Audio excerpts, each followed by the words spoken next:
Hello, I'm LemonBread. Ports, remasters, and remakes are quintessential parts of modern gaming. As successful as a video game can get, there's only so much money it can make. If you're only releasing a video game for one console, that severely limits its reach if your fanbase isn't already dedicated enough, and oftentimes we see video games released far too late into a console's lifespan for it to get the recognition it truly deserves. That's why so many video games are ported to other consoles in hopes of broadening its reach. This starts to get muddled up though when we factor in things such as remasters, remakes, re-releases, definitive editions. Now differentiating between the versions of a video game becomes a puzzle in and of itself, just trying to find the best way of playing a video game. Especially when the re-release of a game is downright unnecessary or is worse than the original. So I'm going to be talking about all of these things and try to make sense of them, or at least die trying, starting with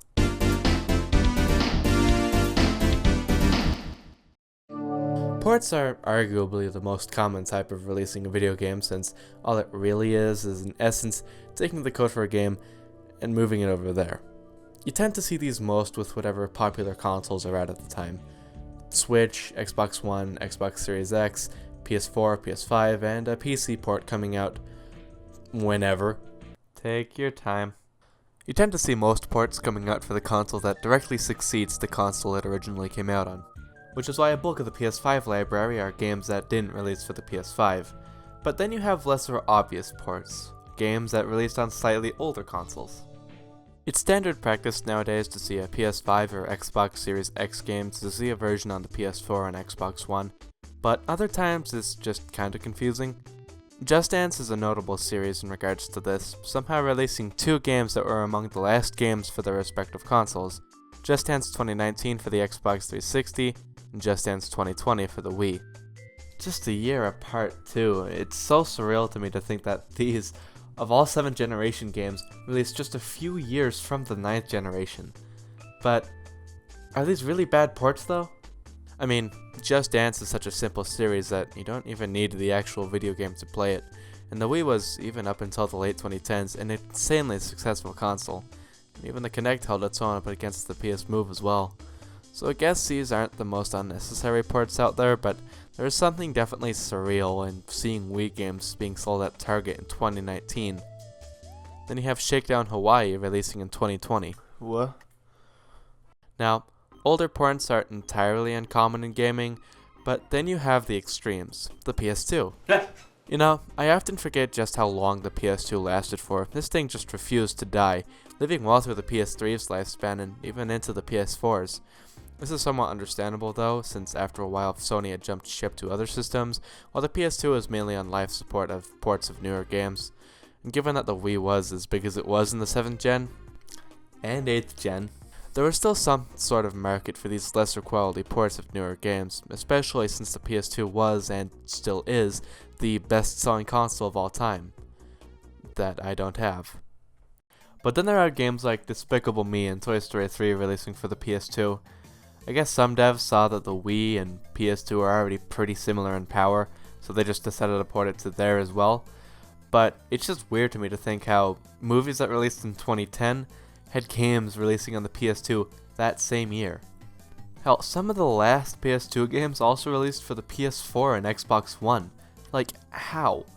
Well, you gotta understand that for a while, as the final years of the PS2 were coming to a close, the only real games that were releasing on the system consistently were sports games. Sports games are another heavily ported type of video game. Of course, you have the usual consoles these come out on: PlayStation, Xbox PC, maybe Switch and handheld. But as older generations came and overlapped, it got pretty messy.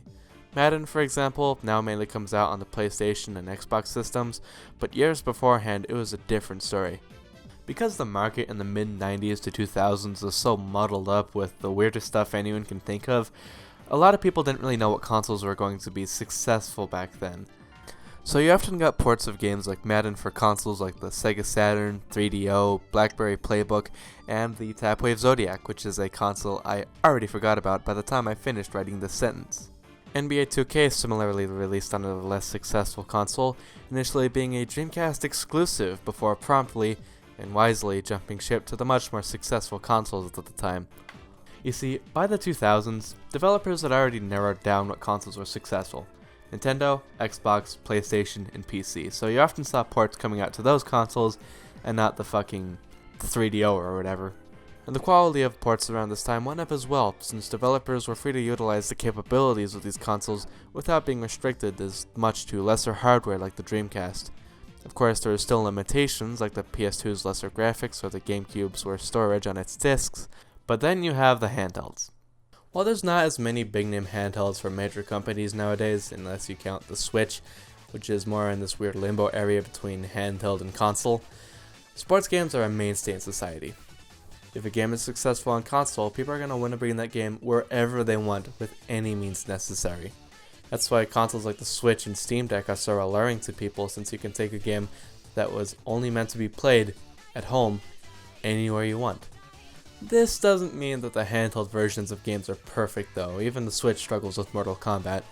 But while the Switch can handle most modern games decently well at 30 FPS, when I go back in time to a console from the past like the 3DS, things start to get kind of funky. Like, this game was already bad on console, why not play it but even worse? Things only get weirder as we approach the 7th and 6th generation of handhelds, which were a lot less advanced than what we have today, so a lot more liberties had to be taken with how games were ported onto handhelds, so much so that some of these versions are considered entirely different games. Like, I brought up Toy Story 3 for the PS2 being kind of weird, but at least the PS2 version is far more faithful to the other versions of the game. The version I grew up with, the DS version, is barely even the same game. The SpongeBob games are pretty notorious in the 6th gen too, not only because of the sheer quantity of SpongeBob games released during that generation, but just how different they were on handheld. This is SpongeBob Battle for Bikini Bottom on console, and this is the same game on Game Boy Advance. Spot the difference?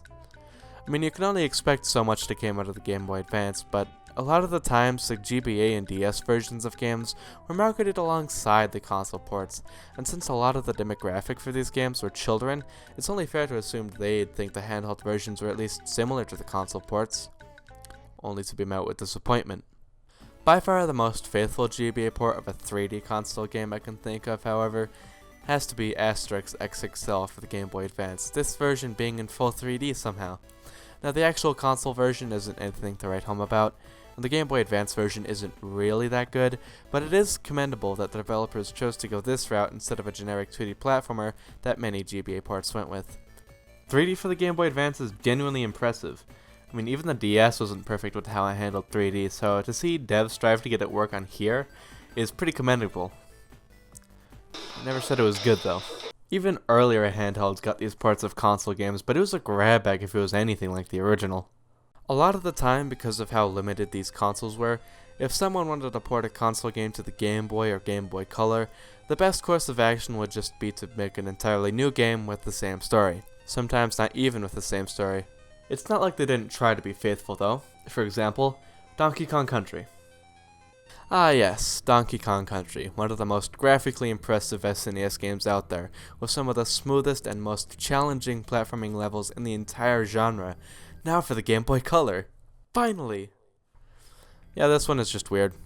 I guess it somewhat makes sense given that Donkey Kong Land released for the Game Boy a year after Donkey Kong Country. This came out in 2000. Now, Donkey Kong Country on Game Boy Advance makes way more sense, since that console is way more powerful than the Game Boy Color and SNES, so the graphics are far more comparable to the SNES, if not overblown, and the game even comes with some extra content. The Game Boy Color version of Donkey Kong Country, though, as mildly impressive and charming as it is, it just still feels off, for lack of a better word.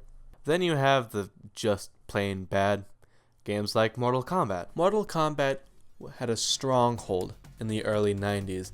Arcades were flooded with people irking to play it, so when it got ported to consoles, it was a big deal. So naturally, because of how successful the first game has been, it has been ported to hell and back on various systems. Fucking Tiger Electronics. But when it was originally released, it was just the big four of the time: SNES, Genesis, Game Gear, and Game Boy. While the console versions are generally the same apart from the lack of blood on the SNES version, pussies, the portable versions are a different story. Now the Game Gear version is cromulent for an early 90s port of a console game, but good god, the Game Boy version. For one, they removed a few characters from the game, characters like Johnny Cage. What?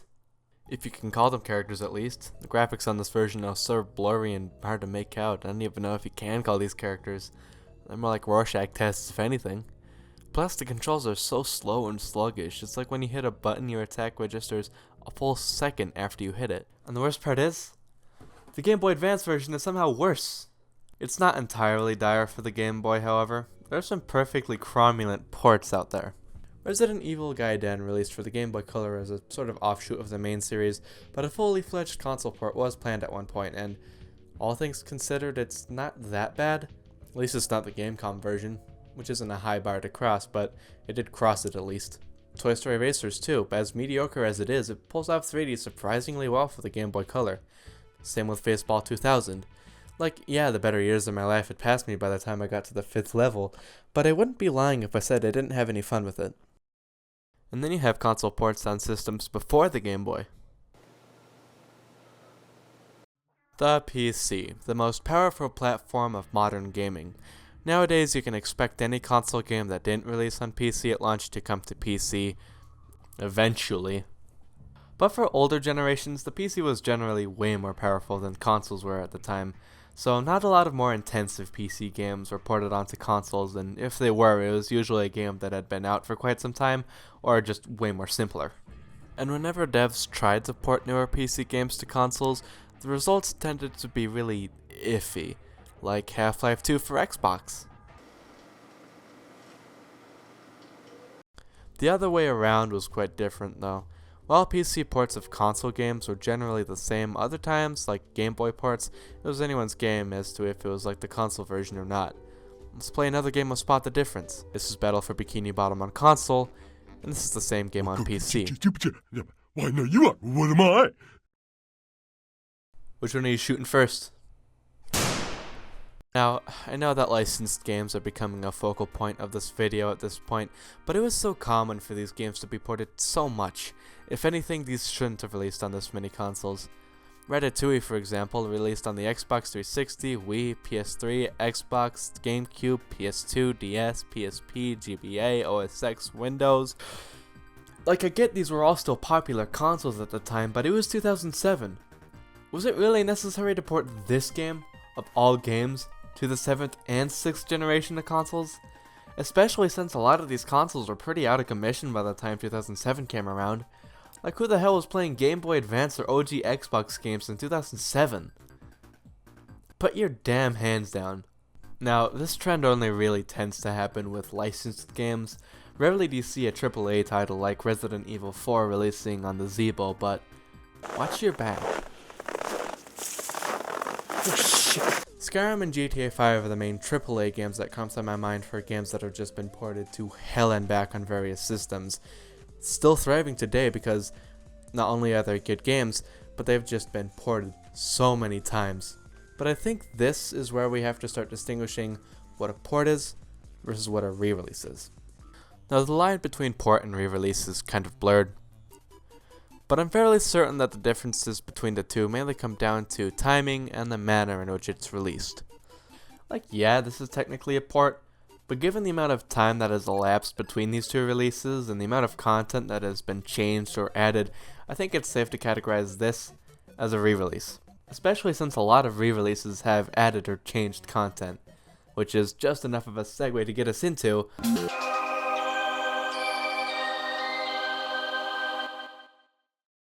ports are generally one-to-one conversions of a game to another console.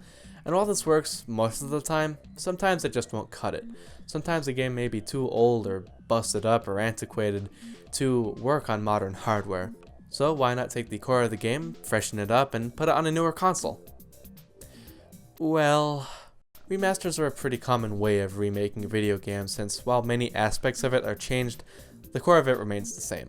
Generally, remasters are graphical overhauls for newer systems that add bug fixes and newer functionality from the many ports that have released. A good example of this is Metroid Prime Remastered.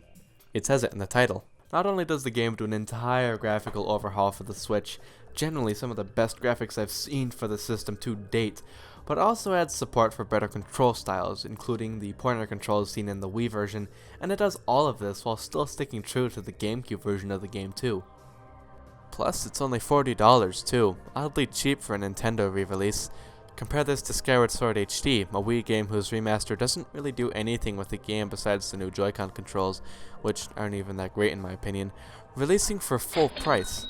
Nintendo is pretty notorious with this type of re-release, often releasing older video games from around the Wii era for upwards of $60. And then you have Super Mario 3D All-Stars, a neat idea on its own that, if executed a bit better, would have made the Mario 35th anniversary way more special. So, how did they fuck it up? Can't buy the game after March 31st, 2021. Sorry. What a way to cheap out, essentially creating artificial scarcity and making the market for used copies of this game way more than they need to be. It's not like this game had a small supply either. They were still selling these in stores months after you couldn't buy it anymore. Like, imagine buying this game after March 31st.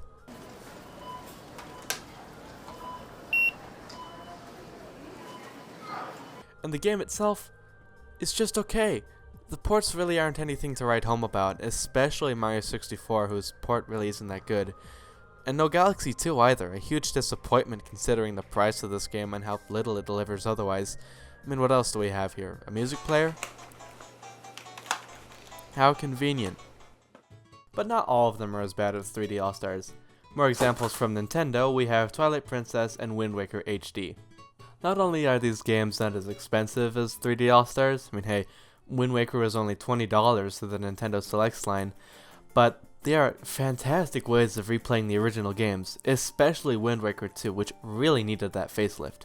These two ports do a really great job at adding new content to the game and fixing a lot of issues that were in the older games that just prevented them from being truly great, which is why I think these are genuinely the best ways of playing these original games, and it's no wonder that people keep rooting for these to come to Switch. No wonder. Sadly, with the demise of the eShop on 3DS and Wii U, there's no real way to play these anymore if you don't already have them without resorting to... I mean, I was lucky in being able to buy both of these games before the eShop died out, but these games not being as accessible anymore without paying ludicrous prices for it is a pretty ironic example of why we need these remasters, since not only can they pump new life into an older video game that needs it, but can also provide easy accessibility to those who've wanted to play the games but just couldn't. And since more and more storefronts have been shutting down recently, that's becoming more important now than ever. The Last of Us Part 2 Remastered. Then you have the remasters, which are just plain unnecessary. The Last of Us released extremely late into the PS3's lifespan, so naturally, not long after did it see a release on the PS4, The Last of Us Remastered. Bit early for a remaster, I guess, but there are quite a few changes here to take advantage of the new hardware in neat ways, and it's overall a decent remaster. But then you have The Last of Us Part 1 releasing for the PS5. I guess this technically counts as a remake, but either way it's just unnecessary, especially considering its $70 price tag. Now, to someone who is completely blind to the series like I was, this isn't a bad way to experience the game for the first time. The graphics here are amazing, and the new facial animations do a lot to make the heavier scenes more hefty and have more weight to them. But at the end of the day, $70? Really? When you already have a remaster of this game that's only $20 and also works on the PS5, it does nothing but make this version just seem kind of bloated. But at least it's not The Last of Us. The Last of Us Part 2 released in 2020, and like the original The Last of Us, it was released pretty late into the PS4's lifespan. But unlike the original The Last of Us, which was released on the PS3 and is far more underpowered than the PS4, Part 2 was already released on the PS4 and was pretty up there in terms of quality. So, what does the PS5 version do with the game? They turned out the lights. That'll be $70, sir.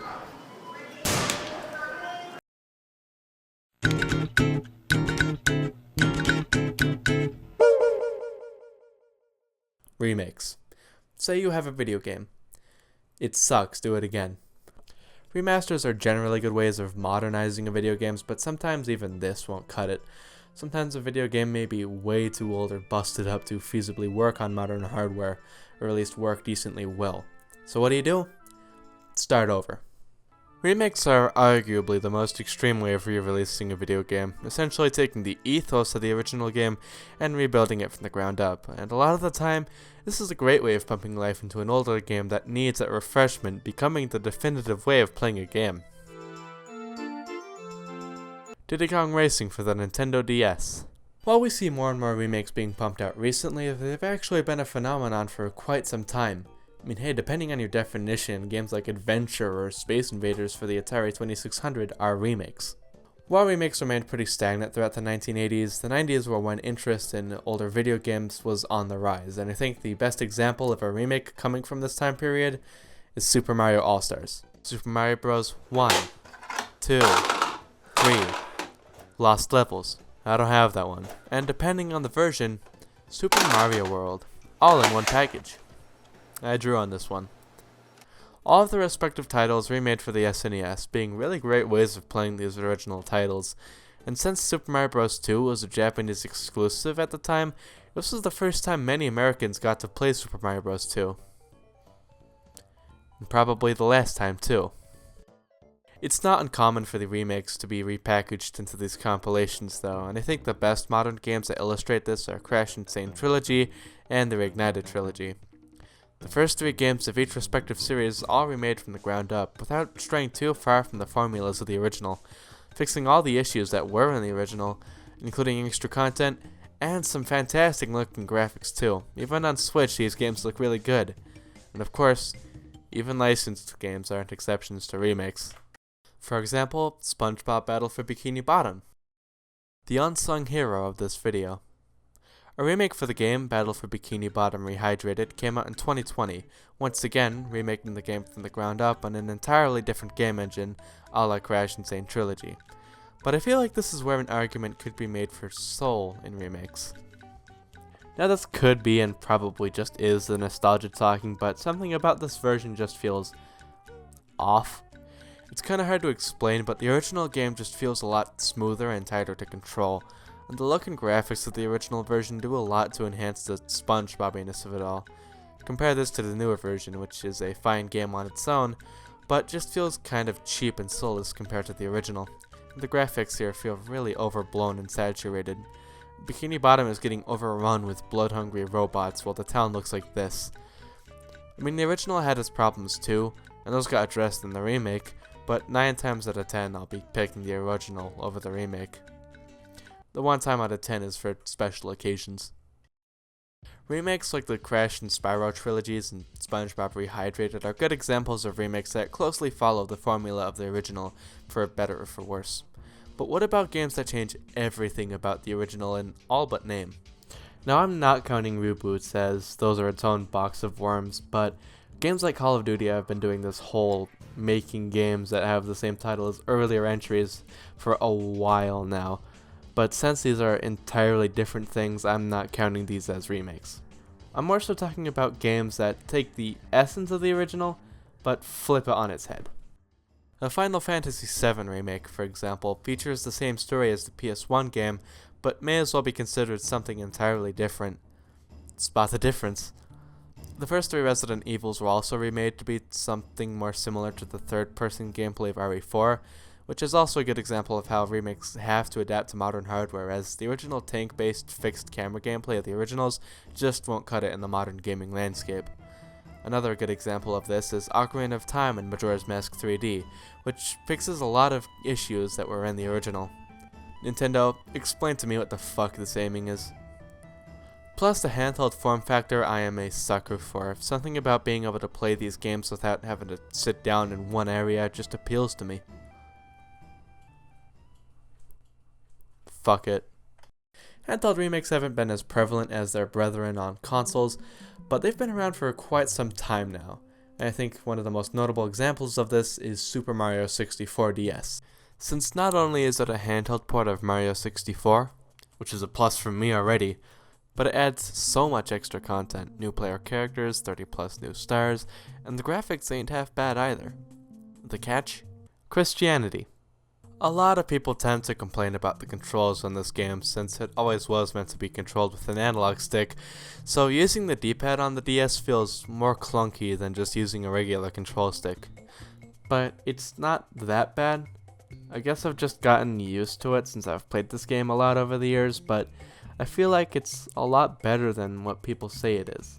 Like, yeah, it's obviously worse on DS Lite than it is on DSi, which is worse than it is on 3DS, which is in turn worse than it is on N64, but I think it works decently well on DS, way better than having to wrangle with the weird-ass stylus controls for the game. And hey, at least it's better than Super Mario Bros. Deluxe for the Game Boy Color. Remastering Super Mario Bros. Was a bit of a no-brainer back then. I mean, it was one of Nintendo's most popular releases back then. Why not port it to what was the best-selling handheld of that time? Well, while the extra content is pretty damn cool, you know the Game Boy was a printer? Overall, as a port, it doesn't feel too great to play. As is the unfortunate case with several other older 2D platformers, especially in handhelds, the camera is zoomed in far too much, so some of the platforming is far more difficult than it needs to be. Plus, as it is a Game Boy Color game requiring pretty precise platforming. Oh hey look, my diagnosis for blindness came in.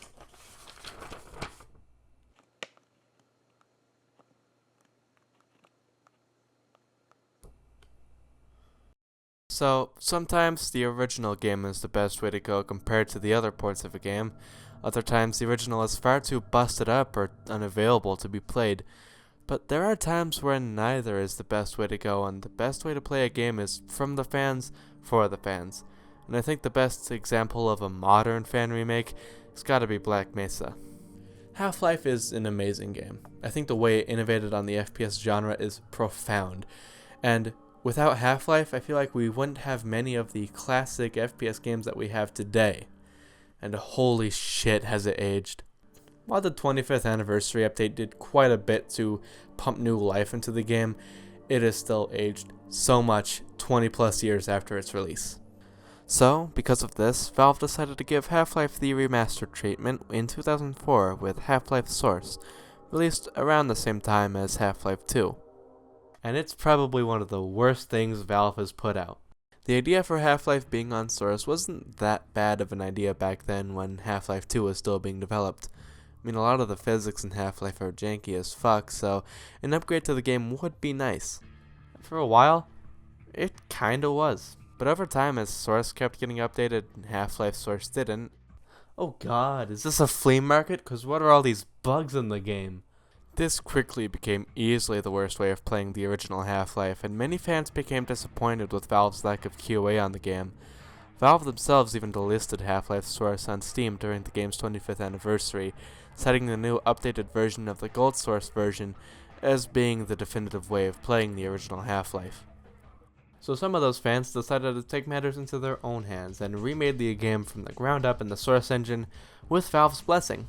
Now, getting Valve's blessing hasn't really meant that much ever since they let Hunt Down the Freeman release, but unlike that game, this one's actually competent. Of course, a lot of elements from the original have been retained, but entire sections like Honor Rail and Zen have been completely reworked, especially Zen. Like, this is just another fucking Spot the Difference game. Beastly for the DS, man. While Black Mesa was able to get Valve's blessing for the remake, as is the case with many other fan remakes, others aren't as fortunate. Many fan remakes often meet an unfortunate demise way too soon because of companies taking them down. Capcom, for example, has shut down a few Resident Evil remakes because of fierce competition and legal problems because of how high quality they were. Nintendo, though, they are notorious for shutting down multiple fan remakes over the years, which is a disappointment because a lot of fans have had to essentially go into hiding lest they be targeted by the big N. That's why Valve giving the go-ahead for Black Mesa and hell even Hunt Down the Freeman to release, pretty remarkable. It shows how important these fan remakes are in keeping the legacy of an older video game alive, especially a game that needs that refreshment like Half-Life. And shutting down these fan remakes only do more harm than good since it severely limits the reach these games had. Well, with all these different versions of video games I've talked about in this video, it can be pretty hard to discern which one is the definitive way of playing a game, even if the developers tell you which one is the definitive way of playing a game, which is pretty debatable. But I think I've somewhat narrowed it down to this. There. Ports, essentially taking the code for one game and moving it to another platform, but things start to get muddled up when PC ports and handheld ports of games are completely different than what it is on console. And even with ports, there is a line between porting a game and re-releasing it, which is almost subjective in its definition, but I think it generally boils down to timing and the matter in which it's released. At the same time, however, a lot of re-releases contain added or changed content, which isn't straying too far from being a remaster, which is generally a graphical overhaul of a game that adds a bunch of new features and functionalities. So I guess re-releases are kind of in this weird gray area between ports and remasters, where it's different from a port, but it's not new enough to be a remaster. Remasters are also in this weird gray area since it's not old enough to be a port, but it's not new enough to be a remake either. And all of this is a complete toss-up as to whether or not it's worth buying over the original version of a game. So all of this is to say, stop. I think I'm happy with that.